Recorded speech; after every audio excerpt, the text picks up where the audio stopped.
Yo. We got Mark Steeves. Yes. AKA Mystic Mark from the My Family Thinks I'm Crazy podcast, a true OG of conspiracy podcasting. I was fortunate enough, and Mark was kind enough to give me the opportunity to speak on his podcast a few months back, before I had any clout, if you will, before Mike and I had even started this show. And I was on his show, so stoked and honored to get him as a guest on our show. He's got a lot of knowledge, a lot of stuff to share, so this is sure to be a great one. Yes, this is going to be a fun one. Yeah, you might know him, like Tom said, from his podcast, his very successful podcast, My Family Thinks I'm Crazy. Mine does too, as probably does yours if you are a fan of our show. But yeah, as Tom said, our show was just a sperm floating in our mutual sacs of creativity before he went on that show. You may notice a little tinge in Tom's voice. He is a little bit under the weather. However, his audio sounds so perfect that you guys probably didn't even notice that. Yeah, I'm feeling a little crappy, but I've had plenty of technical difficulties experimenting with different microphones and having to use my phone and, you know, kind of just being a dummy when it comes to technology. So thank you all for bearing with me. You definitely sound much clearer, and, you know, we're still infants in this game, in this pod. Well, I had the show in 2016, but, you know, I got out of the game. I consider us pretty much infants in this podcast game. It's okay to make mistakes. It's okay to figure things out as we go. And, yeah, you know, if we do have any questions, we can always ask old Mark Steeves. Exactly. We got the, like I said, the OG to get some advice from. He is one of the OGs. I mean, really next to Greg Carlwood and the Higher Side Chats. You know, in my mind, of course, you have Sam Tripoli, who was amazingly gracious enough to invite us into the green room after his comedy show that we saw the other night. Of course, he's an OG. But yeah, like you said, dude, I consider Mark, you know, he's right there. He's right there. If he's not the guy, he's right there by the guy. I mean, yeah, you'll hear when he drops some knowledge on the podcast. He's definitely got no shortage of things to talk about. Had some of the craziest guests I've ever heard. Like, I'm a big fan of his show. I've heard most of the episodes, but there's so many, there's no way I've heard them all. But yeah, many. Some of the craziest shit I've ever learned has come from his show. Yeah, the thing I like about My Family Thinks I'm Crazy is he has everybody from, you know, the leading experts in their field of research in this realm of crazy conspiracy madness, but he also will bring on, you know, like Tom said, at the time he was well, you know, he was still an elite wrestler, but the world didn't know Tom Higgins yet, really. My point is, Mark is willing to have everybody in the gambit on his show. If you got something interesting and you know what you're talking about, he will have you on. And I thought that was really cool. That's an interesting way to run his podcast, because not everybody does that. That allows us as listeners, like you said, to really benefit, because it has opened my eyes up to so many different things that I had no fucking idea even existed, dude. Yeah, he's got some super intelligent and, you know, academic guests, and then you get some of the wildest woo-woo, metaphysical and a little bit out there guests, which always makes for a good conversation. And I would love to follow his lead here. For the people that are listening, we thank all you guys. No matter which continent you reside on, we appreciate all the love and support and the downloads so far. Please continue it. Give us the 5-star reviews. Also, follow us on all the social media platforms: X, YouTube, Twitter, Instagram. I know I said X and Twitter, same thing, but, you know, go ahead and do all those things. It's Two Truth Seekers. That is the podcast. Email us, because we're trying to build a community out of this motherfucker. conspiracyandchill@yahoo.com. And, yeah, man, Mark fucking Steeves, Mystic Mark. I'm sure the listeners will get a kick out of this one. Should we let him hear it? Run it.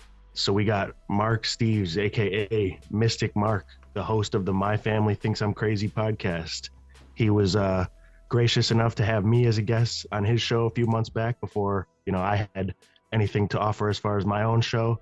So very stoked to have him on here. It was a great conversation, and this one's going to be sure to be no different. What's up, Mark? Hey, thanks for having me. Yeah, it was great to have you on my show, and it's a pleasure to meet you, Mike. Happy to be here on the Conspiracy and Chill podcast. I hope I got that right, or maybe the Chill and Conspiracy podcast. No, you're right. You're good. Conspiracy. It's a play on the Netflix and Chill, you know? Love it. Conspiracy and Chill. Well, it's a pleasure to be here. Great to meet you, Mike. And Tom, yeah, good to talk to you again. Absolutely. So my guy Mike here used to run a show called Reality Roundhouse, and that's actually how I met him. Was back in like 2016. I was on his show. You and your show obviously is one of the longest running and OG conspiracy podcasts, if you will. So kind of want to dive into a little bit about how you got started with that, or what kickstarted it. And Mike's got a couple things he'd like to ask you too. So go ahead, Mike. What did you do before you were podcasting? You sound so polished as a speaker. I was just curious. Oh, thank you. Yeah, and Tom, I'll take the compliment, but I would not say by any means I'm an OG podcast. I feel like I got into it way late. But to answer your question, Mike, I was on the road as a delivery driver for a while. I dropped out of college in my sophomore year, and I was just kind of disillusioned with everything. You know, in inner rim between classes, I would explore New Haven, Connecticut, where Yale University is, and I was a student at a community college basically right next door. So I would explore Yale, and this really became kind of jaded in one sense to think like, oh wow, look at this amazing school next to my like community college that feels like high school 2.0. And I start learning about all this strange stuff that's going on there, from skull and bones to the weird medical things that maybe if this is a YouTube podcast we could stray away from, but just, you know, odd things that I would hear just from being in that city. You know, growing up not too far away from the city, it was really surprising because although I lived pretty close, you know, I was kind of a suburban kid. I stuck to what I could reach on my bicycle, you know, before I could drive.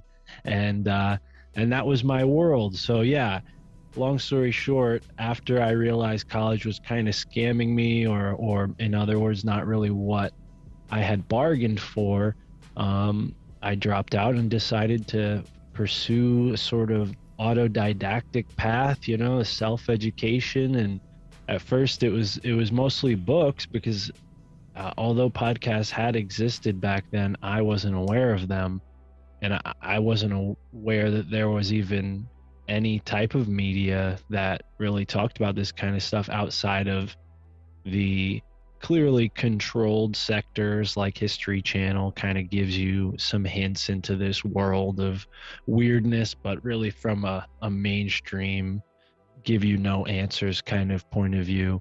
So I kind of picked up on all of that, and somehow, some way, it was either like Joe Rogan or whatever. Somebody was like podcast, and then I just started digging, and I realized like from this dishwashing job that I had for a few months that like, and this was before the whole podcast thing, I had found like these Joseph Campbell lectures that they used to have on Spotify, and I was dishwashing and I was like, oh wow, this is such a breeze. Like I hated dishwashing, but I love it now because I could just sit here all day, listen to these Joseph Campbell archives, and my mind was just in this whole nother world. You know, he's describing all these world myths and stories from around the world and how it all fits together in this kind of Jungian way, and that was all very appealing for me.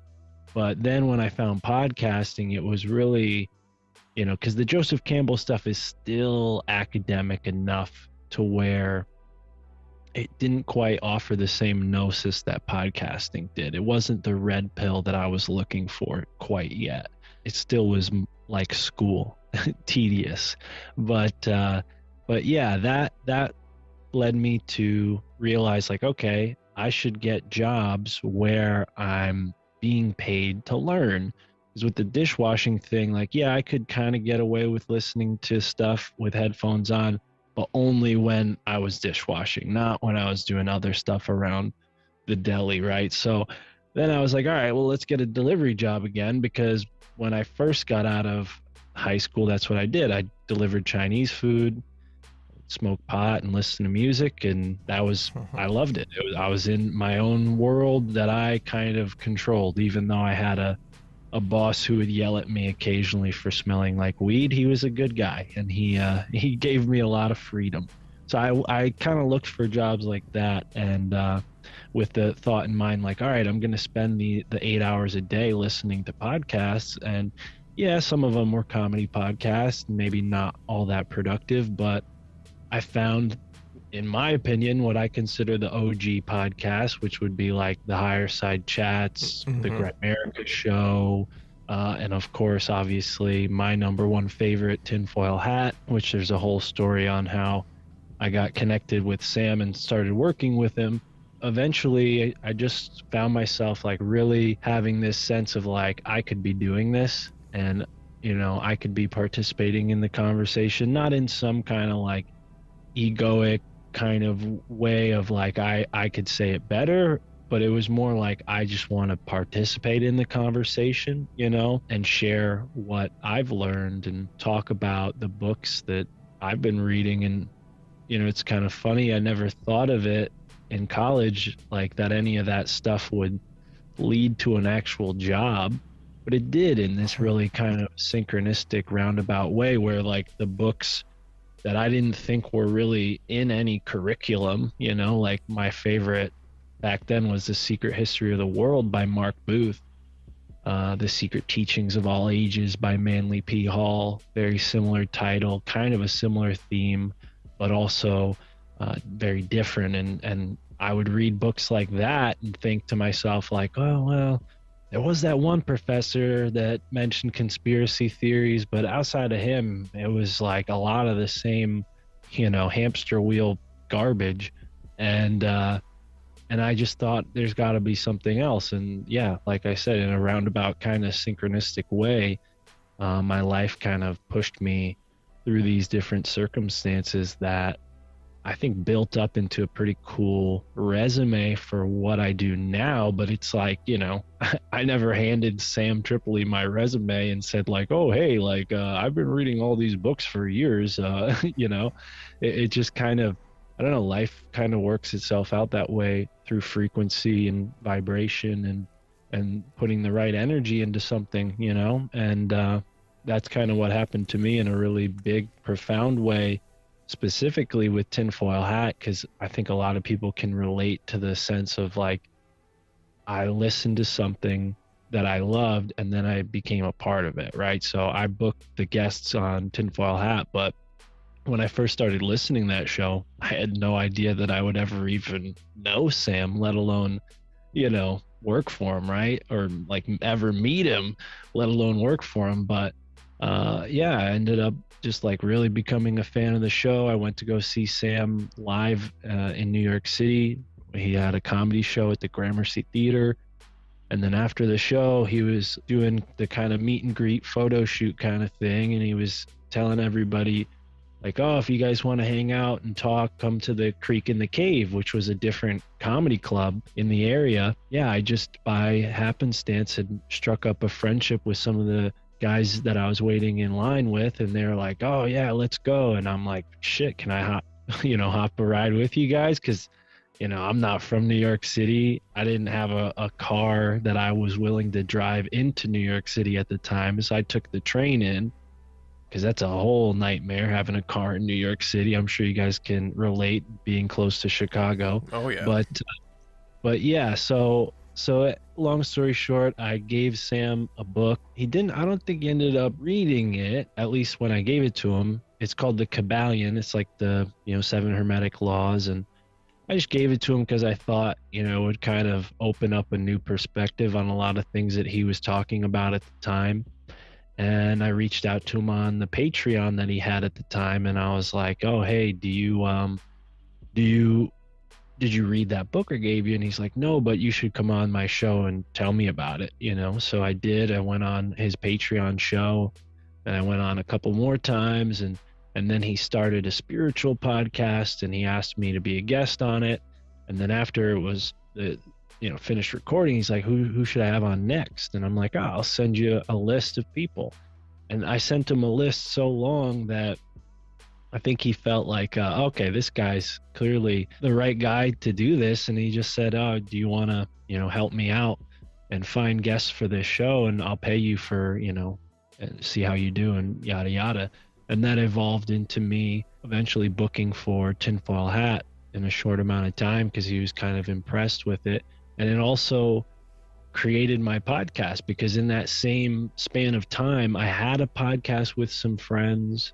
Yeah, the name was there, but it wasn't really like, I didn't really like the name of it. And then when I told my family that I started working for Sam, I was so stoked because part of it was like, you know, everything was going on with the radio edit. And the job I had at that time was starting to really drain me with the wearing the masks and all that. I would never wear my mask at work because I was a delivery guy and nobody was really with me in my truck. So it's like, who's going to enforce it, right? But whenever I was loading up the truck or waiting in line in the morning, it was too much and I didn't want to participate. So I told my family, like, I'm quitting this delivery job. I'm going to go work for this podcast guy. And they're like, what?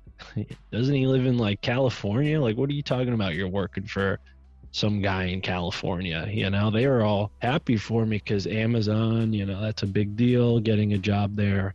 But I think, nah, screw Amazon. I don't need this, So yeah, that's kind of where the name My Family Thinks I'm Crazy really dawned on me. It was like the afternoon I told some of my family members, like my aunt and some cousins, that I had like quit my job. And because my parents, like, they love me, they put up resistance, they'll argue with me about stuff, but they know he's gonna do what he's gonna do, right? So, but with my extended family, there's a little more pressure there because I like to put on my best foot forward, so to speak, with the people who aren't that close to me, I guess.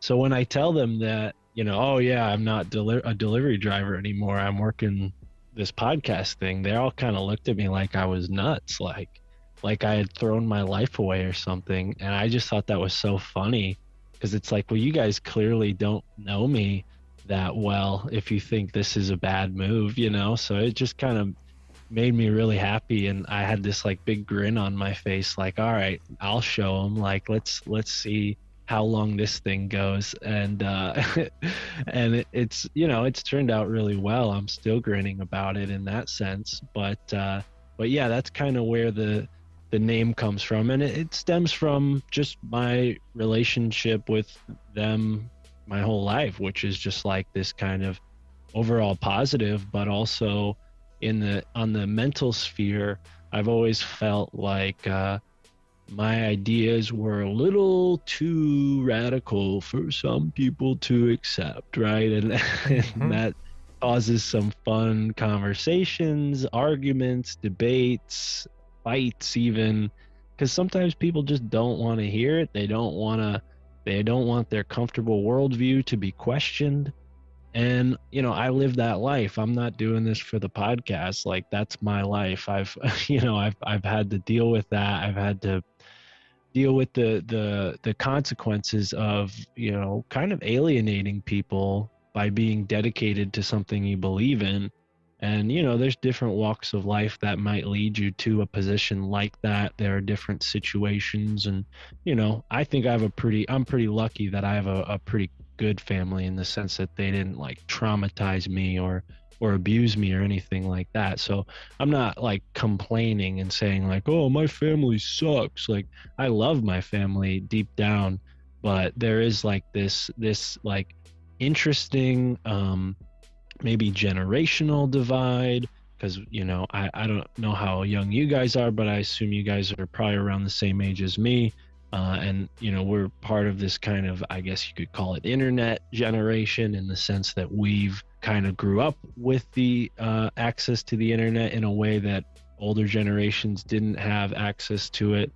And I think that's that's really why I love podcasting too, I guess, in the sense that, like, I'm not really an internet geek. I've never really been like an internet guy. I've always been able to find the information I wanted to find on the internet. Like, I've always used it for that resource. And I don't know that there's ever been a resource like that, at least in our recorded history. You know, in the past, people would have to dig through stacks and stacks of books to find information. And I imagine that took a very specific type of person. And nowadays, I think the amount of energy required to really even understand a great deal of information, it's gone down quite a bit. And that's what makes podcasting so awesome, is because all that time I spent, you know, a couple years, 4 or 5 years being a delivery guy, absorbing all this information, listening to, you know, the guys I look up to, it definitely, you know, it gave me a good foundation to start my own and set me in the right direction as far as what to talk about, who to talk to. And so in that sense, I definitely think I put my time in, you know, as far as like getting ready to start this podcast. But you can also interpret that as like I was probably procrastinating a great bit too, because there was a few years where I was like, I would just think about starting a podcast and I never did. So I'm very grateful that things worked out the way they did, and Sam kind of lit a fire under me and got me going in a way that hasn't ceased. So yeah, that's kind of the long way of saying what I did before I started my podcast. I love all that, and the name is obviously extremely relatable to anyone with our mindset, if you will. And a lot of what you said I can relate to as well, because among my job as like a coach and a trainer, I have a part-time warehouse job, and I've logged plenty of hours listening to your podcast, listening to Sam's podcast, and then to have conversations with Sam on his Rockfin show, and then you on your show. And it's kind of like came full circle the same way. Like I spent so much time listening to your guys' info and thinking like, man, I would love to talk to these guys. So yeah, that's epic. I really love everything you said. I second that. Yeah, thank you. Yeah, no, and you know, it was kind of like it hit me in a flash, you know, and afterwards I was like, yeah, wow, that phrase, my family thinks I'm crazy, is pretty relatable. Like I didn't really think about it at that time because it was so like personal in that moment. And then another podcast friend that I've spoken to a couple times now, he's in Norway, a great guy, his name's Al. His podcast is called Forum Borealis. And he's like, oh, Mark, the name of your podcast reminds me of a saying that we have in our country. He's like, I'm going to translate it to English. And then he translates it to English. He's like, oh, yeah, I think this is a saying in English too. He's like, I've heard it in English too. And he's like, it's something like a prophet is never recognized in his own village or his own country, right? Like something like that. And I'm not saying like, oh, I'm a prophet and I have some crazy information. I think that's just more a comment on like when people get red pilled, the people closest to them are always like, what are you're crazy. You know what I mean? So it's really it's not even like something that, you know, I feel any ownership on. I think it's really more of a commentary on the time we're living in, you know, like that phrase, my family thinks I'm crazy, is like a thought that you have after you get red pilled or after you are awakened, or, you know, after you have this moment of enlightenment, you know, however that comes to you. Mike and I just went to go see Sam on Friday here in Illinois, and same thing. After the show, he was, you know, hanging out selling t-shirts, and I went and talked to him, and he remembered me from the Rockfin show, and he brought us back into the green room, and we bullshitted and talked for a while, got his number. He's going to come on the show, and hopefully me get on the tinfoil, get Mike on the tinfoil hat. And yeah, so that also is a parallel to what you were saying too. I love that. Yeah, well, I'm sure I'll be helping facilitate that. So yeah, we could talk more about that after the show, you know, the emails and whatnot. But cool, man. Yeah, I think that's the other side of it, is like that we're living in like a new, more connected time, and it's a smaller world than maybe at least I used to think, you know, and maybe other people feel that way too. And you know, the success of someone like Sam or a podcast like his is only an indication of how many people are on this new level of thinking, I guess. I mean, who knows if it's new? Maybe, you know, 200 years ago, people were questioning everything like this and they just didn't write it down.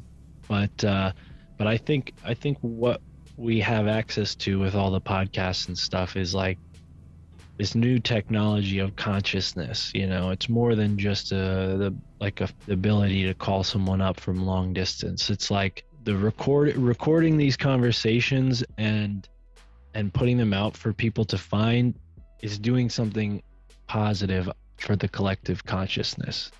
And I think it manifests in synchronicities, because I know tons of people who have, including myself, synchronicities based on the podcast they listen to, or even synchronicities in life that lead them to listen to the podcast. I have my own personal like synchronicities in life that led me to discover some things about New Haven and Skull and Bones, and that kind of in another way led me to look into the history of New England and look into the actual history and what's been written out, what's been left out, what's been forgotten or censored. And so on that note, you know, I can't say specifically why or what it is doing that for me. Maybe it's my higher self, maybe it's the creator of all this consciousness that we're all in, that's kind of,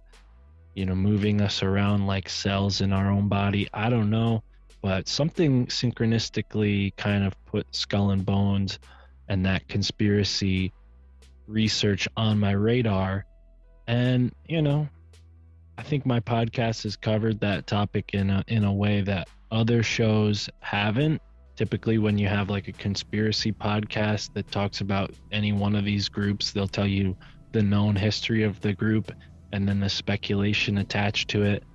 That's fine, but there's really just like one or two of researchers who have actually done really good source work on Skull and Bones and gone back and looked at the history. And I've researched that, and now I feel like I'm going a step further with all that. And you know, that kind of involves understanding like the old world and the ancient history of America, which you mentioned you might want to get into in this conversation. But it's really, I think, you know, the reason I'm bringing it up maybe preemptively here is because it's synchronistic what led me to find this stuff. And I mean, I'm interested in so many things. My bookshelf has so many topics on it, but I only have so much time in the day, right? So I kind of let my intuition and that awareness of what's syncing up around me kind of guide what I'm going to research. And that, I think, has led me to find really cool stuff. And I almost think that that's how we're supposed to be researching. And in that way, we're all kind of contributing to this massive puzzle that is figuring out like who we are and what we're doing here, why we're here, you know, those big, huge questions that we're all faced with if we've ever confronted our existence. You said you wanted to get into some of the old world, the United States, potentially any connections to Tartaria, all that. But one thing I wanted to ask you is, you mentioned you covered so many topics on your podcast. Would you say that your favorite, like if you could only pick one of these topics to research for the rest of your life? I know that's ridiculous, but would it be Skull and Bones? Well, I feel like that's too specific of a topic to spend a whole lifetime focusing on, and maybe that ends your life if you're not careful too, because there are people who maybe don't want people looking into that kind of stuff. So I try to stick with what's already been written about and published about. I don't actually go and like interview people at Yale or like do that kind of investigative type of work. So yeah, if I committed my life to it, it would probably require that. And I don't know that I'm willing to do that. I'm more interested, I guess, in humanity in general. I know that's not really a good answer to your question, but I guess if I had to focus on one thing only on my podcast, it'd probably be history. And I guess that's still even vague, but just because history encompasses so many things, like, I mean, even the history of history is its own subject. So I think that's where I think you'll see a lot of my podcast episodes ending up. We do touch on the more metaphysical things. We touch on the more conspiratorial, even true crime-esque type things. And Skull and Bones kind of fits in all those areas. Side note, I apologize. There's been a bit of snow, so you guys might hear the plow. He just made it in front of my apartment. But yeah, I difficult question. I hope history is okay, is an acceptable answer, but maybe not like as specific as maybe you were hoping for. But no, I don't think Skull and Bones would be my forever topic. That'd be a big commitment to make. Yeah, history works. History works, man. Like you said, there's so much that encompasses. I could see someone spending a lifetime definitely just digging into that. So I think I cut you off last time, brother. No, you're good, man. But seems like as good a time as any to hell yeah, get into that then, because with history, I mean, obviously there's the accepted and academic version of it, and then there's, you know, what we can call the real history, I guess. And when it comes to America, you can't really, you know, deep dive America without getting into secret societies. When you consider the first presidents were all Freemasons, and the biggest, colleges and whatnot all have these fraternal organizations that are deeply entrenched in the occult. And even when it comes to, like, when we talked on your show, Mark, about giants and the Native Americans and like what cultures they were in contact with, and where do you think is a good place to get started with hidden or largely unknown American history? Well, I mean, for the audience listening, I guess maybe the best thing I can do is tell my story with it, and our story, so to speak, because I'm not alone in this. My girlfriend Tara has helped tremendously with all this, and inspired a lot of it in many ways, because she initially was like, hey, I don't know much about my home state, and I've been all over the world. Not me, but her. She's been all over the world, and she was like, I've been all over the world and I don't know much about where I'm from. And whenever I talk to people in other places, they know so much about where they're from, and it makes me feel like I should know more about my homeland, my home state. So her and I, have that mutual interest of like, yeah, let's look into our own backyard. And we've gone on a bunch of really amazing kind of trips that synchronistically brought different books into our attention, so to speak, and those books have kind of pushed our understanding forward in ways that I think were like predestined, right? And I'll give you some examples. So the first time we did a podcast interview together, we interviewed this woman who told us about her life and all this great stuff, and I think it was episode 52 of the podcast, a woman named Aurora. And she, towards the end, she was asking us like, oh yeah, where are you guys from? And oh, I used to live around there. And she said there's a vortex near where we're at out in New York, which is just over the border.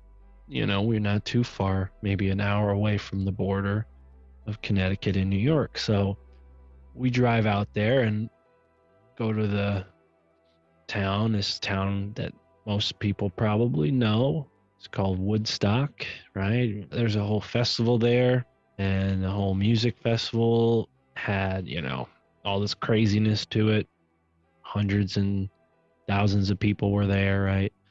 So we go there, and it's just kind of like a normal tourist trap kind of town, but more hippie-ish because of the Woodstock reputation. So there's this really cool bookstore in there called like the Maharishi bookstore or something like that. It has like or sort of Eastern kind of name, maybe like, I don't know, something that you would imagine like a yoga studio having a similar name, right? So we go in there, and I'm just looking at all the different books, and it's so cool to be in a store where instead of these, because most bookstores, like, you'll have one shelf and it'll be all the cool stuff, right? Conspiracies, metaphysical stuff, weird alternative stuff, right? It's all usually in one little corner. If it's a good used bookstore, maybe they'll have like a more built out section and they'll have different categories. But this entire bookstore was just like the topics you'd expect to talk about on a show like this, right? So anything you can imagine. So I go into like the more specific genres and whatnot, and I'm looking around, and eventually I find like local, I think it was like local history or something like that, which is cool to find in a place like this with only like metaphysical kind of esoteric books, because it's like you're not just going to find like, oh, here's where the old popcorn factory was, you know. It's going to be more than just that. So I find a book called Spirit in the Stone, and it's all about this awesome, pretty much undervalued stone landscape that's all around us here in my part of the country, in the Northeast. Just all over the place, there are these stone structures that a lot of them have no explanation. I mean, some of them are kind of similar to what you see in like megaliths in other countries, where scientists go and look at them and they're like, oh yeah, we can't figure out how someone could have lifted a stone like this. It's so heavy, right? So, and there's plenty of them that are just kind of like out in the woods. They're not even like, at least the Cahokia mounds, you know, they have like a whole board of people preserving them, and you can go there and like, I don't know, like go and read a plaque about who used to hang out at the Cahokia mounds, and who knows if that's even true, what they're saying about it. But here, you know, it's only a few of them that are really even kind of taken care of as historical sites. And that kind of, you know, made me scratch my head like, oh, why is that? Is it just because they don't want to appreciate like the Native American culture? Is it because the Native Americans didn't build them and they don't have an explanation for them? So they're just like, oh yeah, we shouldn't talk about these because it leads to the wrong kind of questions. You know, these are the things that were going through my mind. And we end up finding these other books that kind of coincide with that, right? So in the Spirit in the Stone book, not only did we learn about some of the finer aspects of the stones, but we kind of learned how these stones are in alignments with one another. And it's kind of funny because now I'm looking at it and I'm like, it was kind of backwards, because like the Spirit in the Stone is like the most advanced book out of the 4 or 5 that kind of came in sequence with each other. And the ones that followed it kind of clarified the points that the first one made. So like Spirit in the Stone talks a lot about the alignments of some of these structures and how not only are they aligned with each other across very vast distances, but they're also aligned with the equinox, the solstice, and various constellations. So if the anthropologists who are studying Native Americans, they're talking about Native Americans as these Stone Age people who can barely even figure out like the basic aspects of technology, right? This is the kind of unfair stigma that's been given to these people. Yet they have stone structures that are astronomically aligned.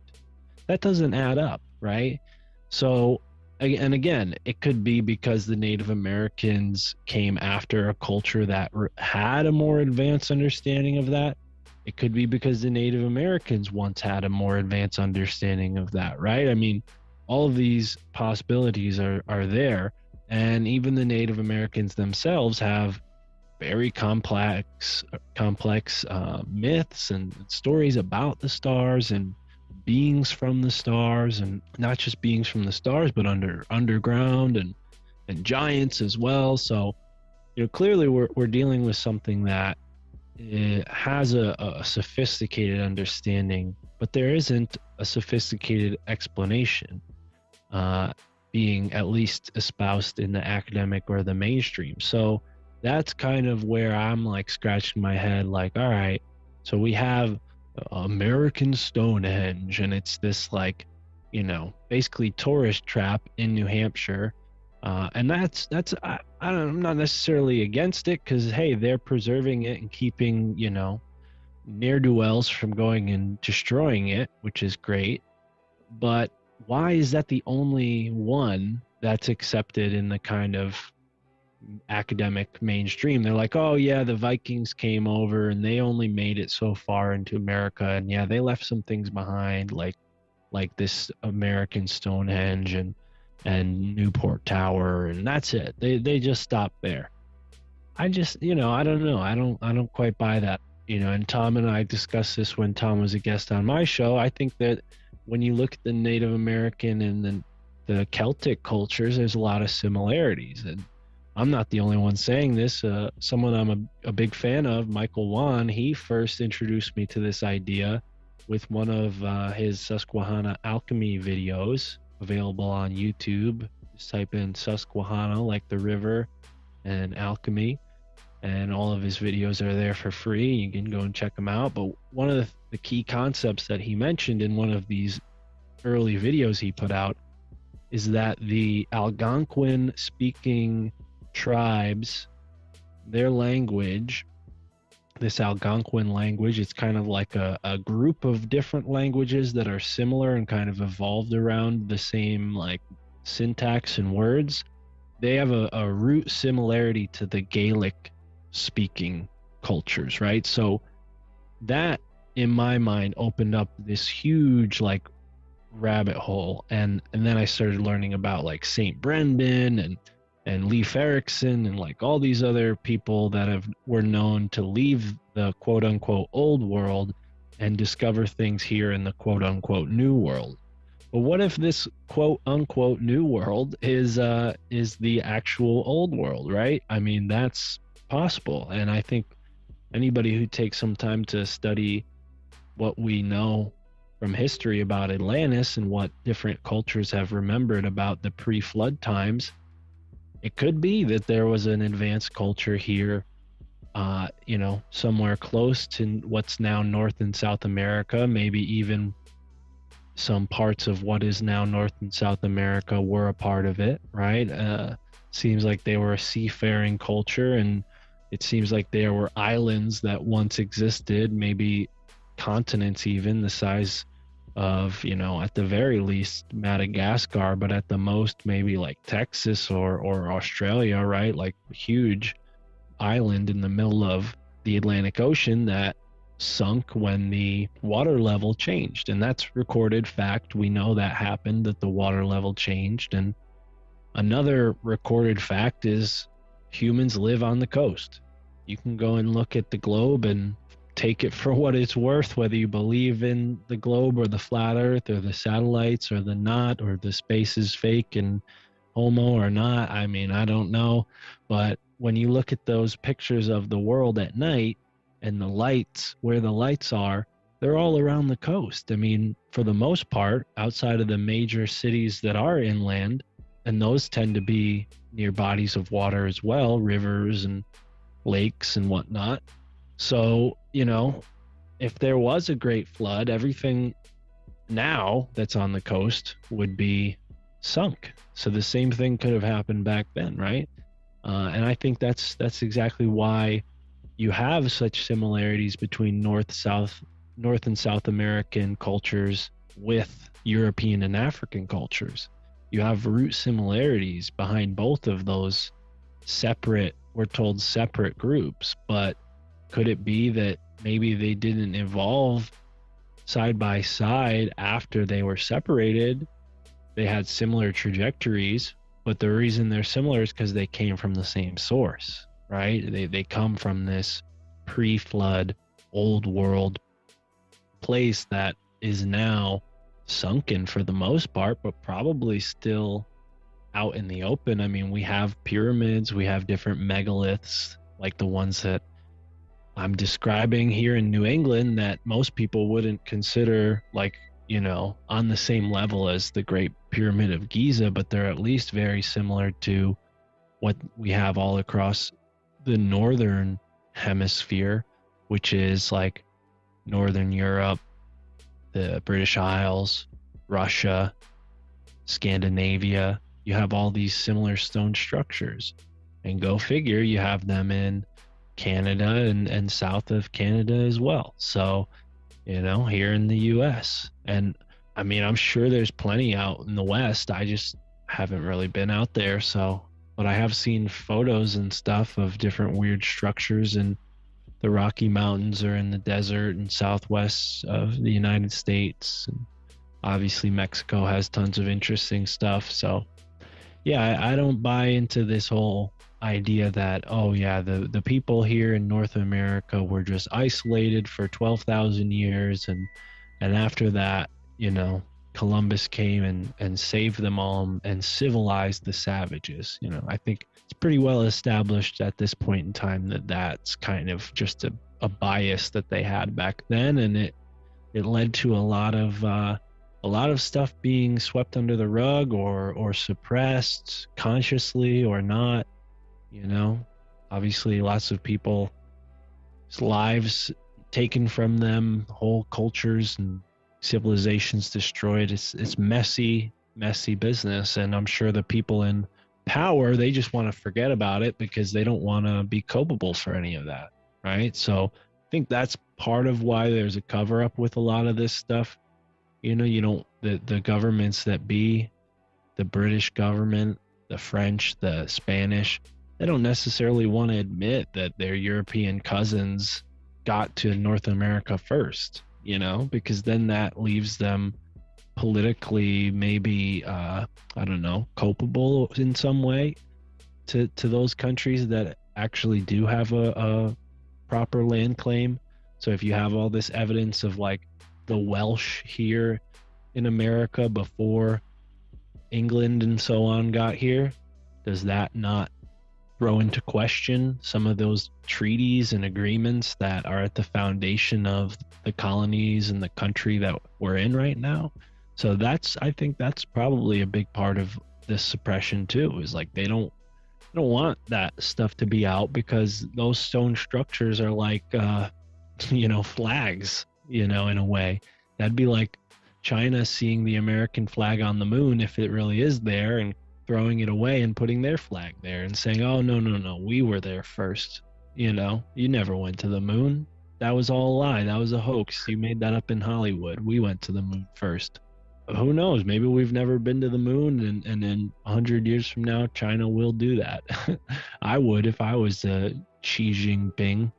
Oh, yeah. When it comes to the whole Irish or Welsh thing of them possibly coming here beforehand, and as you mentioned, some of the Native American languages are very similar to Gaelic or other Celtic languages, and I've uncovered a lot of that myself, and some of the stone structures, they look pretty identical. And when you think like, yeah, it's all along the East Coast in Canada, and it would make perfect sense that it lines up with some of the things you see in the west of Spain and Wales, Ireland, appearing over here as if there was like a landmass in between the very west of Europe and the Americas, where there was like a common culture that they shared, and maybe when it sunk, they spread out, and the only resources they had to use at that point was stones, instead of, say, if there was a super highly advanced Atlantis and the technology was lost, the culture fell, like they would have to resort to using stone and stuff if they were fully reset. And then you mentioned the giants and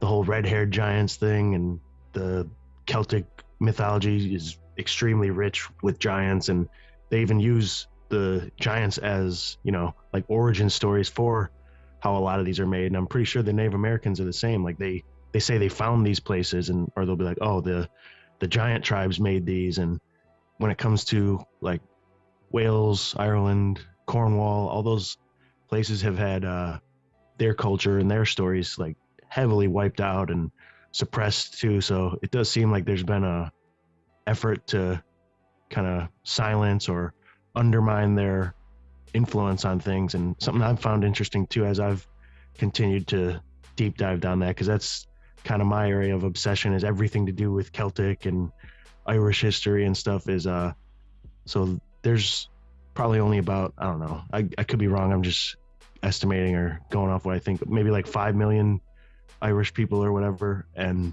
across the world there's hundreds of millions of Irish people. And I don't know how that adds up. Like, it almost seems like they think that just after the potato famine in the 1800s, where at least 1 million people died from starvation and like died traveling over here, within just a couple generations the population exploded to that level, to be this many Irish people all across the world and in America. And there's the common cliche that people will say like, oh, well, the Irish built America. They built these cities, especially like Boston and New York and other East Coast cities. And yeah, I don't know. That just raises even more questions to it as well. Well, yeah, and I think that's definitely an area that needs to be explored. I've spoken with someone named Michael Hoffman, who he's written a book of like about when the Irish were slaves, and there's a huge history of taking people as slaves, but they weren't necessarily called slaves because they would be like basically contracted or conscripted to a boat. So you would essentially be like the lowest rung of the deck crew, and then maybe if you were lucky there was a shot of moving up the ranks, right? But it's my understanding that a lot of the people that have kind of populated the world and contributed to this melting pot effect where there's people all over the place, it's got to do with trading, and that's not a new thing, so what if it's like, even so, that it's not that the Irish were all like left they all left during the potato famine. Maybe that's just like a way of remembering some event that has a different truth to it. I don't know, that feels vaguer than what I was aiming for, but I guess my point is like the history of like the countries interacting with each other. Like we have this idea that before the age of exploration, everybody was just in their own country and like they would just go and fight the people next to them. But they've had boats since before the flood. They've had boats like long time, right? That's the whole ark story, right? Like we've had boats. That's not a new technology.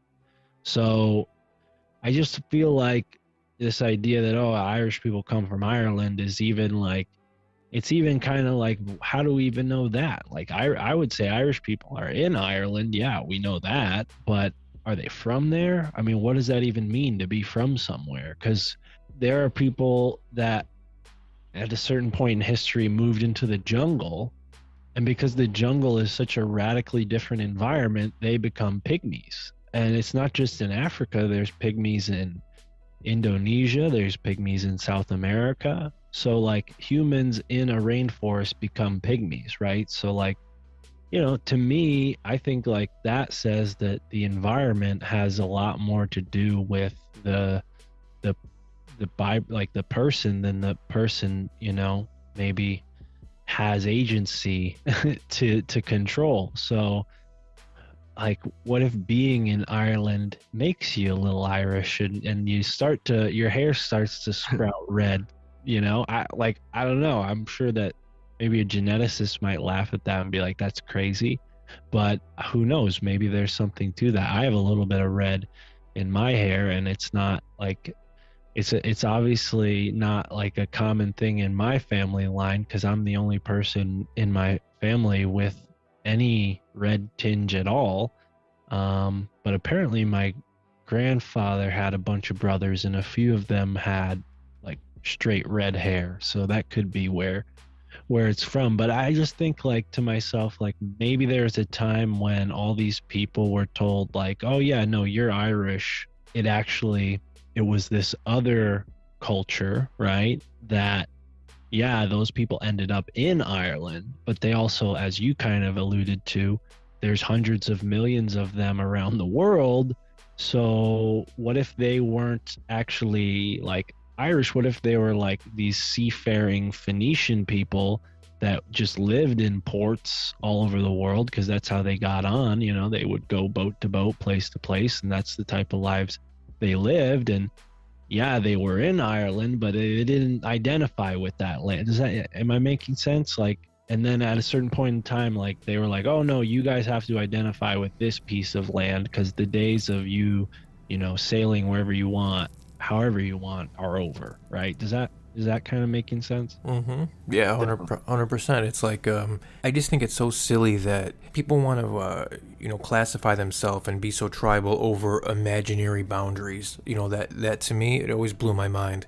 And what you guys were talking about, we're kind of seeing that play out in real time with America, with all these immigrants coming in here, because their kids will be American, but Are they? So we're kind of seeing it play out now. I just think it's crazy. History repeats itself. Oh, absolutely. And I'm sure the Native Americans, when they saw pilgrims and settlers coming and building little wooden boxes on the shores, it wasn't the first time that they had encountered that.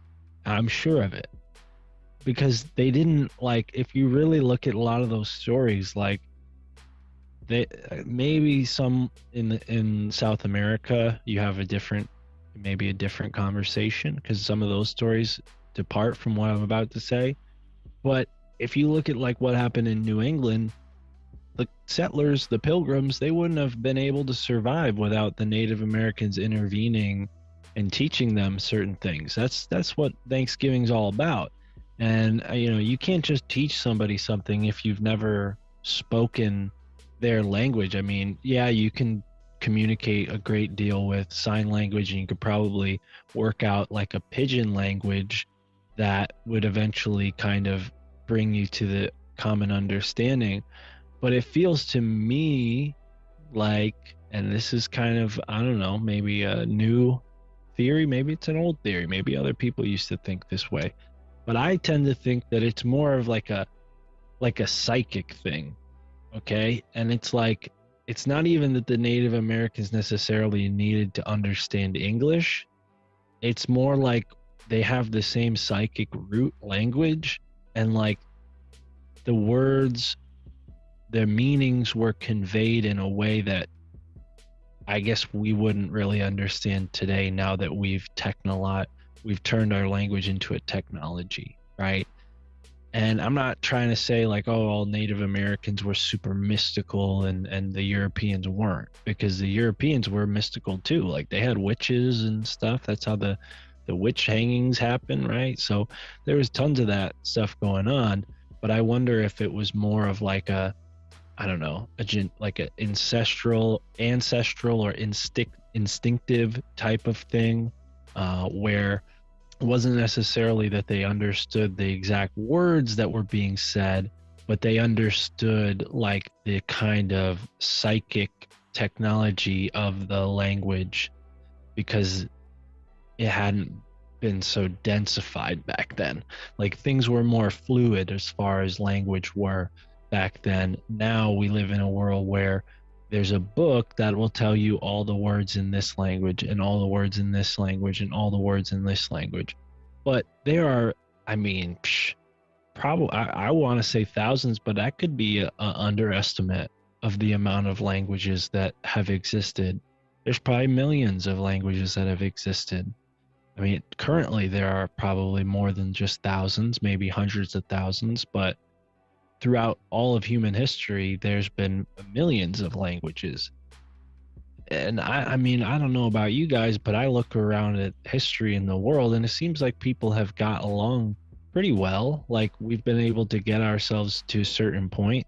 So yeah, I don't know. Maybe I'm not making as much sense as I was hoping to, but I feel like we have these barriers of understanding that come from our modern way of being in the world, and we need to kind of lift those modern biases a bit to see into the past and maybe draw a deeper understanding from the past.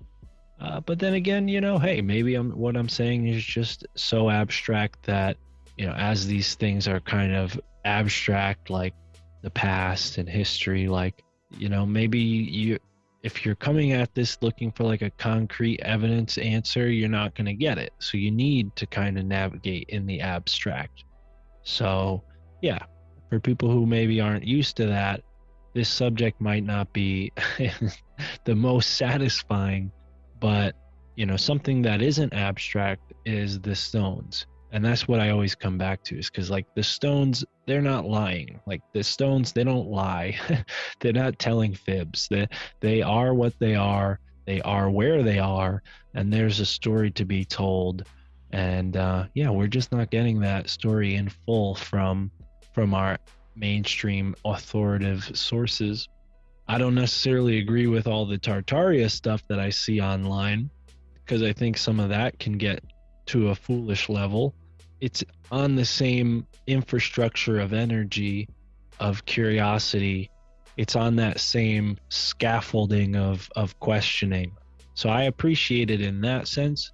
But I also, when people try to tell me like, oh, well, there are all these star forts that were here before the Europeans got here, I don't buy that. I think the star forts were built when they say they were built. And as a matter of fact, like, there are tons of stories that the Native Americans could build stuff like that too. So it's like, yeah, maybe the star forts were here before the Europeans got there, but how do we know that the Native Americans didn't learn that building technique from a earlier group of Europeans that came here and built a star fort? Because it seems like that's like what you do when you establish a port. You build a fort, like it's just what you do. So yeah, I mean, maybe that's why we have these star forts all over the place that are seemingly older than they're telling us, because they were they're totally fine with taking the Native Americans' land from them. So why wouldn't they take their forts and stuff, right? I don't necessarily think that we need to dismiss the Native Americans from the conversation. I think they're definitely a part of the old world conversation, and they need to be reconciled. And when you tell me that all these cities were here beforehand, it's like, okay, well then why don't the Native Americans have stories of living in cities? And there are a few cases where people have said like, oh, the Cherokee had bricks and they would build things out of bricks.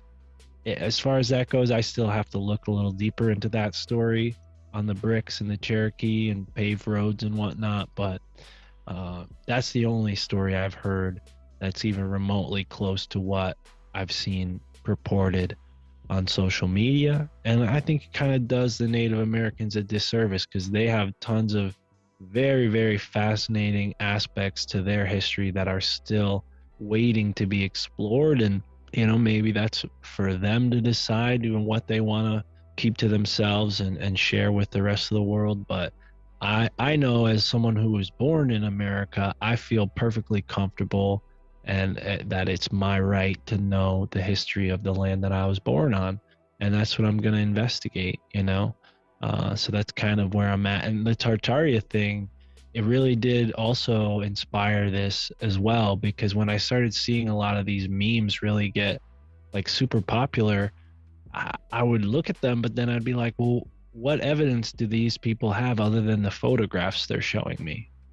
And at that, like, the conspiracy community never trusts any photographs that NASA gives us. So why would we trust any photographs that the people from the 1900s are giving us? Like, they were all Freemasons, a lot of them were Freemasons. A lot of them were robber baron, oil tycoon types. Like, not everybody had a camera back then. It wasn't cheap to have a camera. So I have a lot of skepticism with the photographs of Tartaria buildings and saying, oh, look how the building's been buried. And I'm like, well, have you never heard of a basement floor window? Like, that's a thing.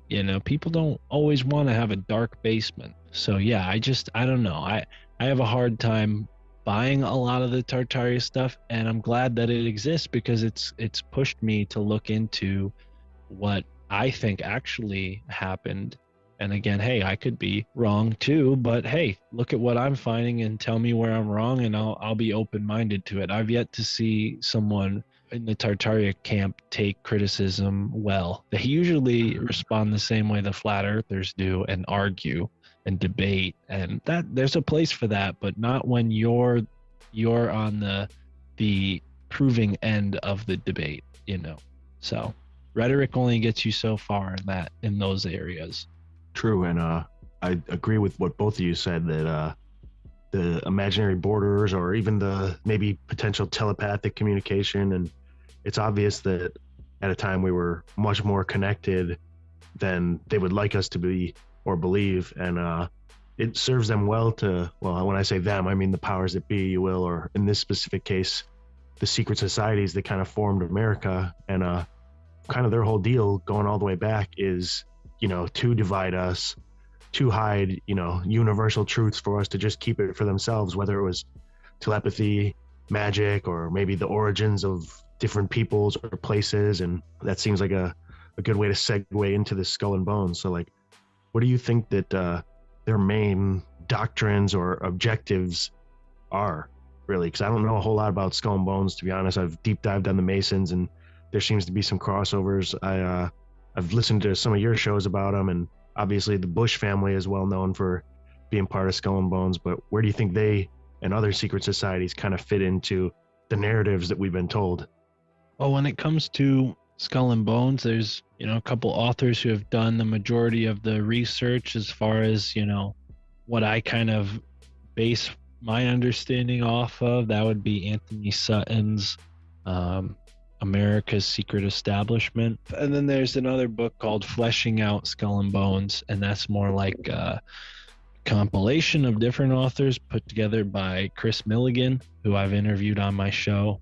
And yeah, I took that source material and I've kind of used it to try to understand maybe where the secret societies fit into the other parts of the equation. Some of the things that we've already talked about just here in this conversation, like, history and what secrets they have about history that they're keeping, because, that's what secret societies do. They keep secrets, but they also funnel power, and that's really what the bulk of what you'll learn about secret society is. Like any secret societies, they find themselves behind different events in history because they're trying to manipulate it, usually to gain more power or express their power or what have you. So with Skull and Bones, it's pretty accurately, you could see it as like a recruiting segment of this larger secret society, right? Because it's not Skull and Bones operating on its own, like, some comic book-esque Legion of Doom kind of thing. It's more like Skull and Bones is like one of the villains in the Legion of Doom, right? So that's kind of the major understanding, is like Skull and Bones is kind of like it's one tentacle on this octopus, right, as some authors have put it. So yeah, as far as Skull and Bones goes, it's kind of funneled the Ivy League system, the elite of this specific area, whether it's, you go to Yale, you join Skull and Bones, you go to Harvard, you join the Porcelain Club, you go to Columbia, you join, whatever they have, whatever their version of Skull and Bones is. So this is a thing that exists in all colleges, but with Skull and Bones, it was kind of the preeminent one, and definitely one of the more notable, considering the number of people who have gone in and out of Skull and Bones to become,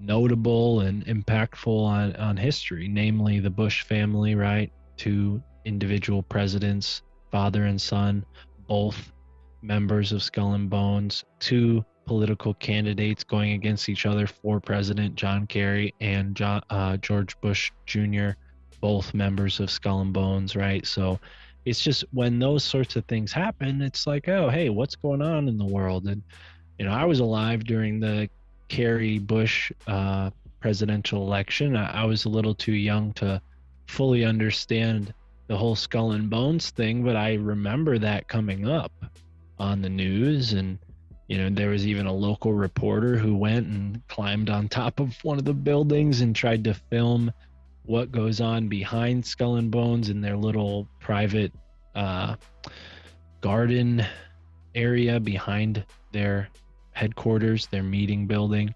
So yeah, it's something that I think on one note is pretty easy to understand, right? Like, these powerful people rely on exclusion to keep the reins of power under control, and also to make sure that they have the right people that are going to do the job they're looking for, and also maybe the right people who are not going to spill the beans and maybe get people in trouble, because there's a great deal of drug trafficking that's historically been related to this whole, not just Skull and Bones, but the group, the college, Yale, and the families behind it, right? Making their money in certain things like the slave trade and drug trade and things that are illegal and require the right types of people to, not only be in the behind the reins of doing the illegal things, but also behind the reins doing the legal things to help cover up the illegal things, right? So you don't just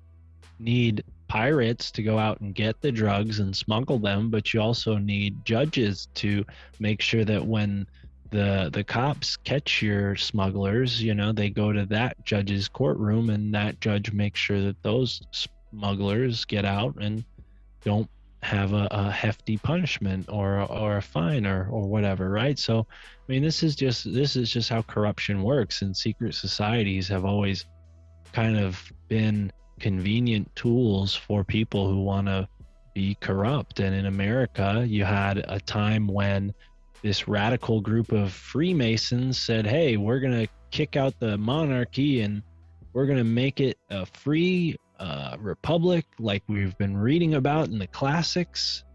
This republic based around a constitution. It's what the Romans and the Greeks, these great men of the classical world that we've read so much about, they've given us these ideals, and we're going to take those and we're going to combine them with some of the really good ideas we've stolen from these nifty noble savages that we just met here as we were conquering this land, as the Romans did. We're going to take some of their ideas about, the council and getting together, and we're going to call it a democracy. And so, in that atmosphere of like, oh yeah, we're going to change the world, there were people who came to America who, they were rich, and they were rich in a way that, makes their great grandchildren also pretty much guaranteed rich, right? So that's like these are the types of family, wealth, power we're talking about.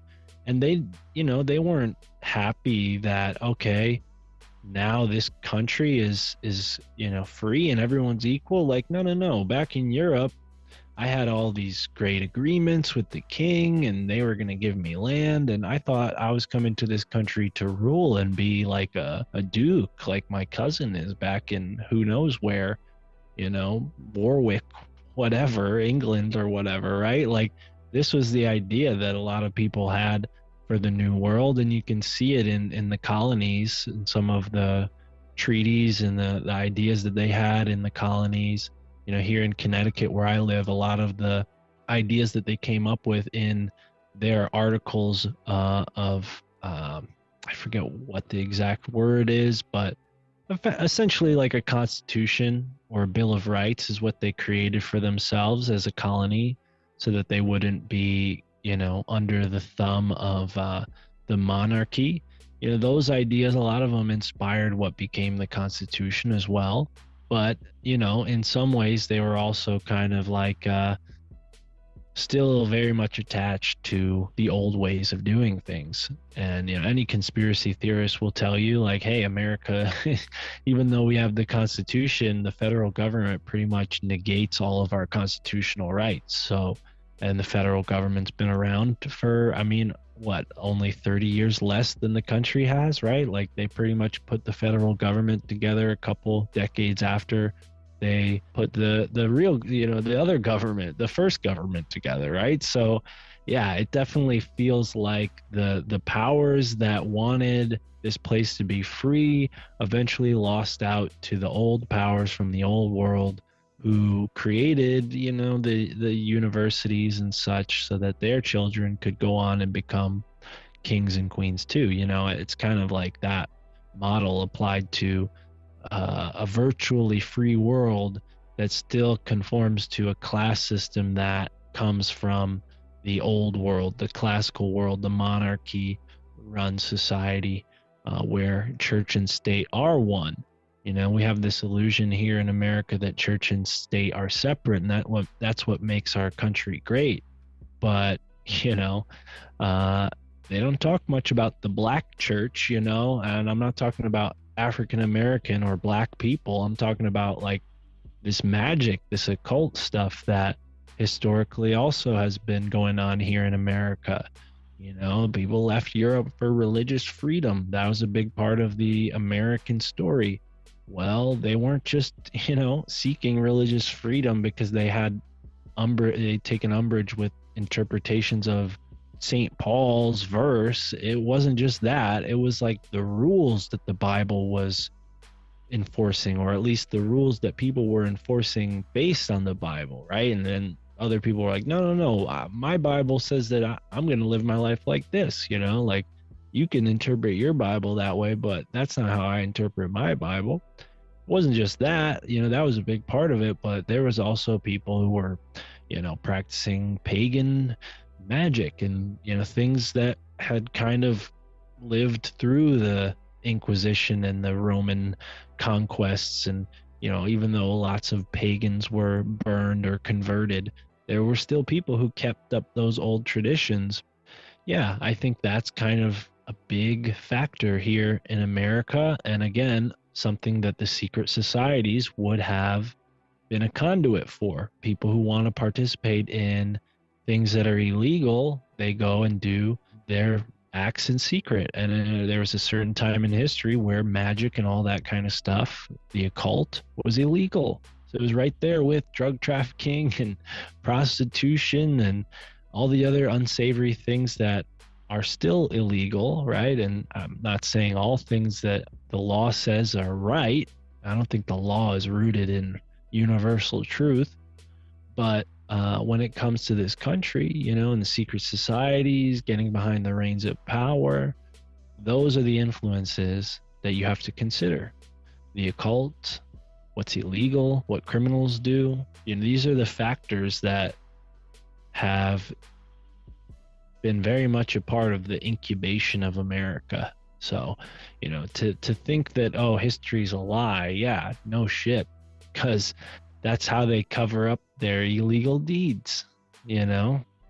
You pretty much covered right what I was going to ask you on the next one, because I think when we're trying to maybe explain this to, or this type of info exposing corruption or whatever to maybe less than informed or maybe more naive friends, it's not really a stretch to imagine like powerful people want to keep power in their family, and that they, you know, will do what they can to stay in power. But the occult and dark magic type of stuff that you see in either Bohemian Grove or the Masons or Skull and Bones, and like that's where some people kind of fall off, or they don't want to go down that route because it's a little bit dark, or it seems a little unbelievable to them. But it's very clearly part of you know, like you said, the history of this country, the history of secret societies as a whole, like just some weird magical practices. And you can almost speculate that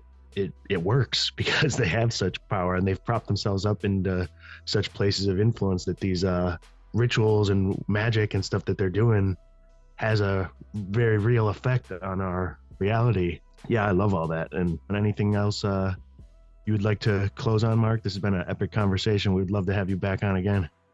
Yeah, no, thanks for having me. And I guess I'll just finish kind of my point and say, like, to reflect on what you just added to the discussion. And it's like, yeah, people have a hard time accepting that secret societies could wield so much power because they've been given a false version of history by secret societies. I mean, one of the things I was hoping to mention, and I will, is that Skull and Bones, and the members of Skull and Bones specifically, have gone on to play instrumental roles in creating the education system of the United States. So you could look up John Klizek's School World Order to learn more about how they've dumbed down the average student in an American classroom over the past 150 years. You know, this process started around the before the Civil War and has only increased, you know, after the Civil War, right? We're talking 1832 is when Skull and Bones was founded, and it was founded with this kind of German Illuminati sort of Hegelian philosophy that was injected into this very elitist and supremacist type of group that thought, yeah, well, we're better than everybody. You know, we're God's chosen people. We're amazing. Nothing can stop us. So, you know, this is the psychology of where evil kind of begins in some ways.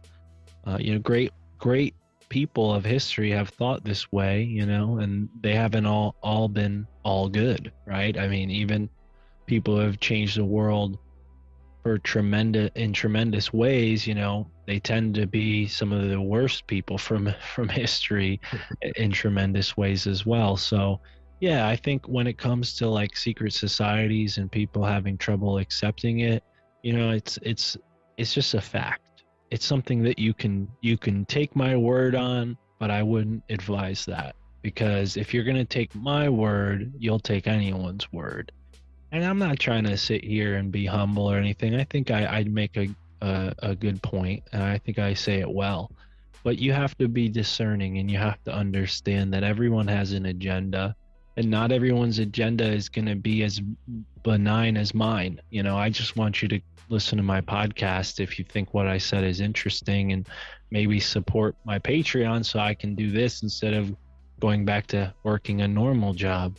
So yeah, that's kind of my whole, you know, 2 cents on it. And I felt really grateful that this has worked out the way it has, because it's given me the opportunity to step outside of the normal society to some extent, and kind of sit back and have an outside perspective on it in one sense, because hey, I still got to go to the grocery store and the gas station and the auto shop and all that stuff, right? So yeah, I definitely am grateful to be able to talk about all this stuff, but I do advise people to, like, yeah, always, not just with my work, but always go and follow up on what people are telling you and see if you can back it up and prove it. And if you can't, well, maybe that tells you what you're looking at isn't worthwhile, or maybe it's worth looking into even deeper, right? Like with me, I'm like, oh, well, they're not giving me a good explanation for why these stone structures are all over the woods around Connecticut and New England, New York, Pennsylvania. So what am I just going to say? Oh, well, I don't know. No, I'm going to keep looking. And I've found dozens of books now that weren't immediately available that now I've, you know, found here and there. And yeah, I think this kind of thing can happen for any one person, for any one subject. It's not just the old world stuff or even conspiracies. You know, I think we live in this kind of self-organizing world that allows for our consciousness to kind of probe forward ahead of our own awareness and like bring us to cool situations based on how optimistic we are and also how curious we are in many ways. So if you're listening out there, be optimistic and be curious, because those are 2 tools that you're going to need in 2024 and definitely onward. Definitely. And you are very well spoken. You got a lot of knowledge to talk about that this short conversation can only scratch the surface of. So any of the listeners, definitely be sure to check out Mark's podcast, the My Family Thinks I'm Crazy podcast, where there's tons of more good information for you to take in. And we'll definitely look forward to talking with Mark in the future. Yeah, thank you so much, dude. I appreciate this. I learned a ton. I'm an avid listener to your podcast. It helps, like you said, it helps me get through my workday. I always have my headphones on, and a lot of the time I'm hearing your voice. So keep it up, man. I appreciate the good work. Motherfucking Mark. Mystic Mark Steeves. Mystic Mark Steeves. Yeah, he's seems like a really good dude. He really is well spoken. You know, there's certain people that have a vocabulary, and I have a decent vocabulary, but there's certain people that have the ability to pluck the right words out of the air at all times. And I don't have that all the time per se. I do have a decent vocabulary, but sometimes I struggle looking for the right word. But he always seems to pull exactly the word he's looking for, you know? He would make a great author if he ever does decide to write a book. And what I like about him, too, and his show, and I think that's why I listen to it so much, is I mean, I do my best to not get frantic and just start ranting like I do in real life sometimes, which leads to my family thinking I'm crazy. But he's very calm and precise and, just information based, and that will always help in this realm of not making what you're talking about look completely batshit insane. He covered so much, like I can't even put like a stamp on it. He covered so much. Right? And just one short episode is hardly enough, so we'll definitely have to get with him again. Yeah, I mean, his knowledge is impressive. It really is. I mean, it almost seems like you could just throw like a random topic out there and it feels like he could just go for like 20 minutes on it, He's literally interviewed so many people, and like he said, he spent a lot of time listening to things. And no doubt. Don't get me wrong, there's certain areas that, I could say druid, and you could, boom, you'd go off for 45 minutes, and, there's certain things you could say to me. You could say, ghosts, or really my jam is UFOs. You could say anything about a UFO case. I could just go on about that. So his knowledge is really impressive because it doesn't seem like he's limited to one area. It seems like whatever, he can just go. But yeah, like you said, he's been doing it for a long time. We will be there one day. I think we're on the right trajectory, and we have now got Mystic Mark's blessing. Yeah, no doubt, as well as everybody else that's already on board. We got listeners from pretty much all of the continents that count. We don't have any South American listeners yet, but soon. Maybe those governments are trying to keep us down. Maybe we're shadow banned in South America already. Oh, fuck. Well, I know. We appreciate all our listeners. Yes, every last one. Appreciate us. Give us that 5-star review. Like, share, follow us, message us, hit up all of our social medias, get on that Patreon, become one of the first members of the syndicate. We syndicate. are starting to compile some content over there for you. Yes, we are. We definitely are. And once we get some more of you guys on board, we'll go ahead and unleash the beast. Shoot us an email if you have any suggestions, conspiracyandchill@yahoo.com. And I think that's about all I got. Stay away from child molesters.